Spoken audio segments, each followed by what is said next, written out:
ஒரு அழகான கிராமத்தில் அஸ்லான் என்ற நல்ல சிறுவன் வாழ்ந்தான். அவன் எப்போதும் உண்மை பேசுவான், நல்லது செய்வான். ஒரு நாள் பள்ளிக்குச் செல்லும் வழியில் அஸ்லான் சாலையில் ஒரு சிறிய பையை கண்டான். அதை திறந்து பார்த்தான். அதற்குள் நிறைய பணம் இருந்தது. அஸ்லான் சற்று யோசித்தான்.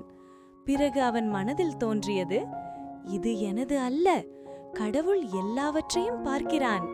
உடனே அஸ்லான் அந்த பையை எடுத்துக்கொண்டு யாருடையது யாருடையது என்று கேட்டுக்கொண்டே சென்றான்.